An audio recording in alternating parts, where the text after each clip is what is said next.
I knew something was wrong the moment I stepped into the restaurant. Not because anyone looked upset, but because everything felt finished. Plates were stacked neatly at the edge of the table.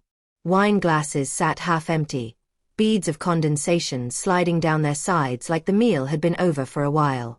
My parents' anniversary dinner wasn't waiting for me. It had already happened. My mother looked up first. She smiled in that careful way she uses when she wants something without asking directly. "Oh, you're late," she said, glancing at her watch even though she already knew the time. "Well, you can just take care of the bill." My sister burst into laughter, loud and careless, the kind that draws attention from nearby tables. She didn't look surprised. She didn't look uncomfortable. She looked entertained. That was when the realization settled in my chest, slow and sharp at the same time. I hadn't been invited to celebrate. I had been summoned to conclude the evening. My name is Alice. I'm 31 years old, and my family has spent most of my life describing me with the same word. Easy. Easygoing. Easy to depend on. Easy to ask. Easy to lean on. They never said it like it was a flaw, but they never said it like it was a strength either. It was simply the role I played. On the surface, my family looks perfectly normal. Married parents who never miss an anniversary. A younger sister who lights up every photo.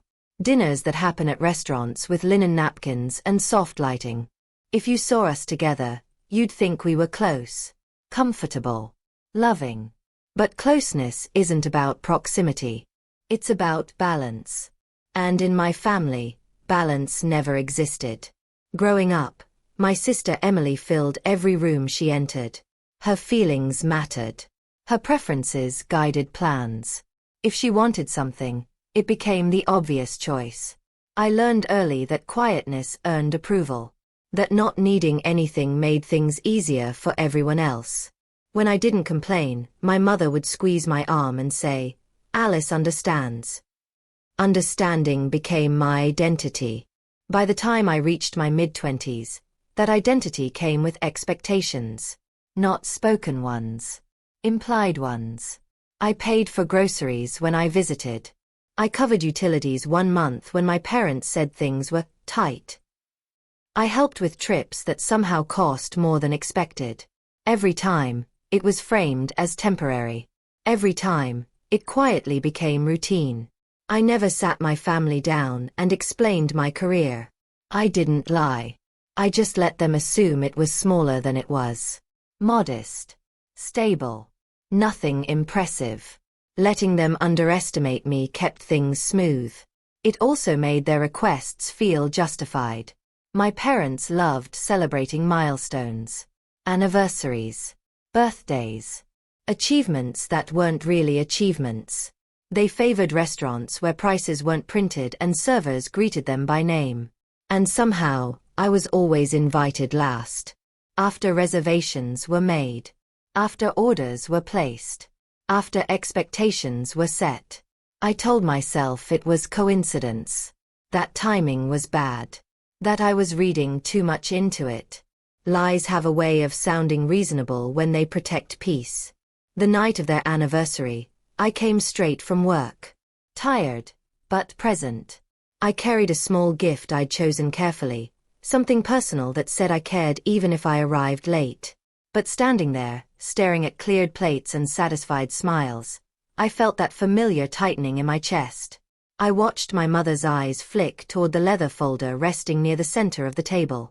I watched my father lean back in his chair, content. I watched Emily scroll through her phone, unbothered. They weren't waiting for me to join them. They were waiting for me to fulfill something. For the first time, instead of shrinking into that familiar shape, I wondered what would happen if I didn't. I slid into the empty chair. The only one without a jacket hanging on it. The table smelled like butter and wine and completion. My mother lifted her water glass and sighed, the satisfied exhale of someone whose evening had gone exactly as planned. "You should have come earlier," she said casually.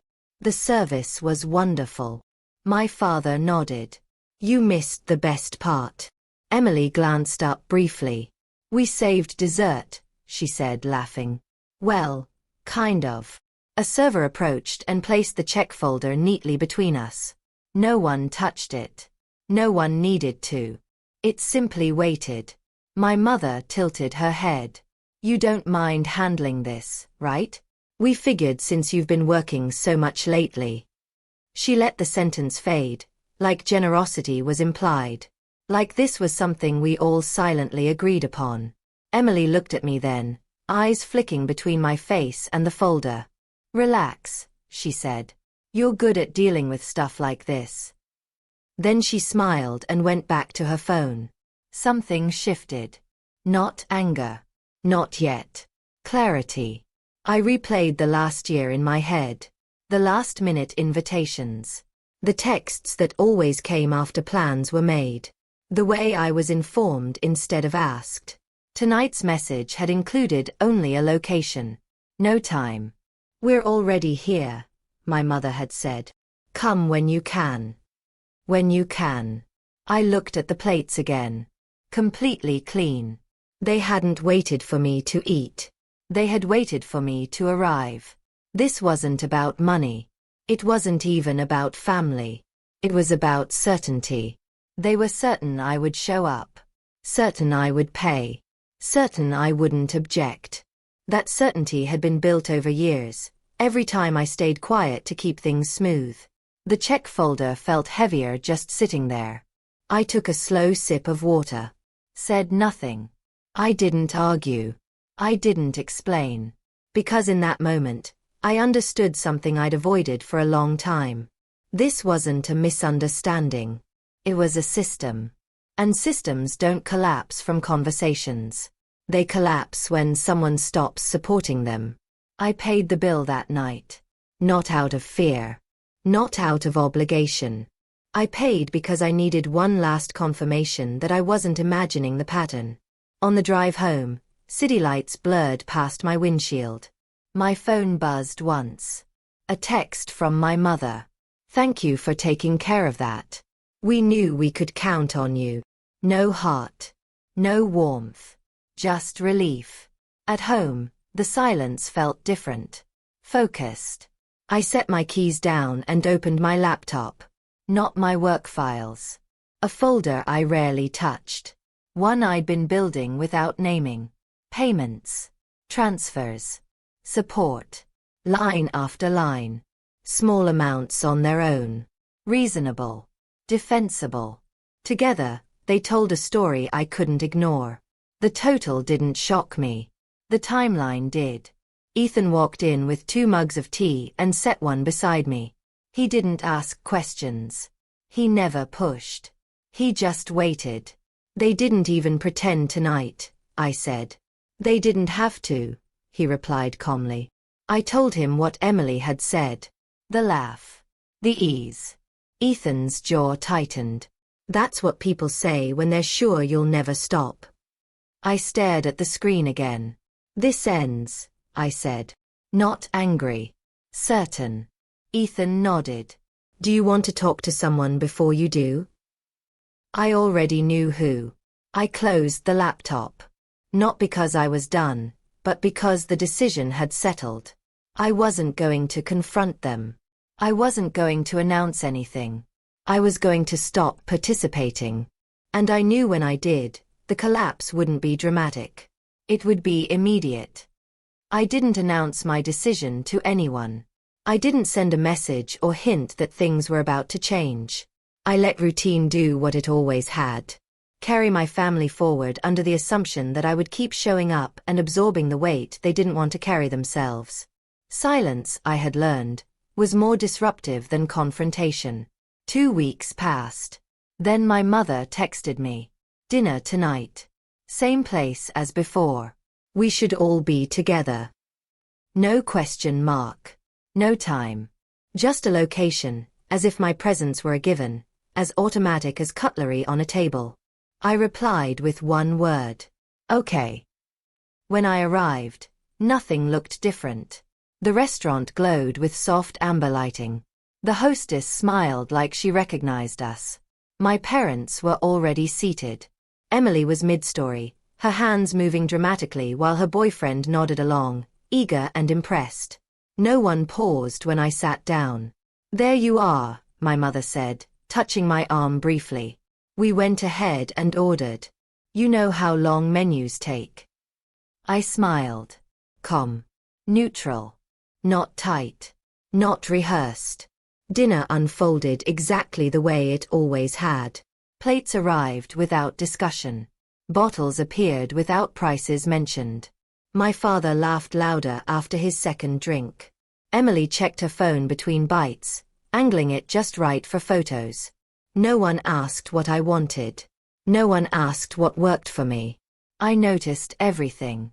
The way my mother leaned back, satisfied. The way my father didn't glance at the menu. The way Emily ordered something to share and slid it closer to herself. It was choreography. Perfectly practiced. Halfway through the meal, my mother glanced at me. "Did you hear back about that other thing yet?" I knew what she meant. Another expense. Another assumption. "Not yet," I said. She nodded, unconcerned. "We'll talk later." Later. That word used to tighten something in my chest. Tonight, it didn't. Dessert plates arrived. The server hesitated, then placed the check folder near the edge of the table. Same spot. Same silence. No one reached for it. My mother glanced at it, then at me. "Whenever you're ready," she said gently. I didn't move. Instead, I stood. "I'm going to speak with the manager for a moment," I said calmly. The table froze. Emily blinked. "Why?" "I have a question," I replied. The manager approached quickly. Professional. Polite. I lowered my voice, but not enough to hide that something was happening. "I just wanted to confirm something about the account arrangements for this table," I said. He checked his tablet. His expression shifted slightly. "Yes," he said. "It looks like previous authorizations are no longer active." My mother straightened. "What does that mean?" The manager hesitated. "It means we'll need a payment method from the party tonight." Silence landed hard. "There's usually no issue," my father said. "I understand," the manager replied kindly. "But tonight there's no account on file." My mother looked at me. Really looked. "Alice, I won't be covering dinner tonight," I said evenly. Emily laughed once, sharp and disbelieving. "Okay, very funny." "I'm serious." My father frowned. "What's going on?" I sat back down and folded my hands in my lap. "I've been paying for more than meals for a long time. I'm done." My mother's voice dropped. "You're doing this here?" "I'm not doing anything," I said. "I'm just not doing what you expected." Emily scoffed. "So you're embarrassing us?" "You didn't seem embarrassed when you laughed at me last time." Her mouth opened, then closed. "This is family," my father said. "You don't just stop helping without talking." "I've been talking," I replied. "You just didn't listen." I turned to the manager. "We'll need separate checks." My mother inhaled sharply. "Separate?" "Yes. Mine and yours." The manager nodded and stepped away. "You can't do this," my mother said. "I can," I replied. "And I am." Emily pushed her chair back. "Unbelievable. What you taught me," I said slowly, "is that love comes with an invoice. I don't accept that anymore." My father shook his head. "You think you're teaching us a lesson?" "No," I said. "I'm teaching myself one." The checks returned. One slim folder. One thick stack. My mother stared at it. "I don't have my card." "I know," Emily whispered to her boyfriend. He stood abruptly. "I need to take this call." They paid slowly. Uncomfortably. With questions they didn't like the answers to. I paid my share and stood. My mother said my name. Not sharp. Not sweet. Uncertain. I didn't turn around. Outside, the air felt lighter. The fallout didn't come all at once. It arrived in waves. Missed calls. Short texts that started polite and turned sharp. I didn't respond. Not out of cruelty. Out of clarity. Without my quiet support, things shifted quickly. Dinners became smaller. Plans were postponed. Confidence cracked. Emily stopped posting photos from places that required reservations. Her boyfriend disappeared from conversations entirely. No one apologized. I didn't expect them to. What surprised me was how little guilt I felt. At home, life felt calm. Ethan and I cooked without rushing. We talked about plans that didn't include anyone else's expectations. For the first time, my time felt like it belonged to me. I didn't cut my family off. I just stopped cushioning their lives. When they asked for help, I said no. Without explanation. And the world didn't collapse. I didn't become cruel. I became clear. Boundaries aren't walls. They're doors you choose when to open. And when you finally close one that's been draining you for years, the silence on the other side isn't loneliness. It's peace. Moral lessons. This story reminds us that love should never come with silent obligations or unspoken invoices. Being dependable does not mean being expendable, and kindness loses its meaning when it is assumed instead of appreciated. Setting boundaries, especially with family, can feel frightening, but it is often the only way to protect your dignity and emotional health. You are not selfish for choosing clarity over comfort, and you are not cruel for refusing to be used. Sometimes the bravest thing you can do is stop playing the role others assign to you and allow people to face the consequences of their expectations. Growth begins the moment you decide that your peace matters just as much as everyone else's.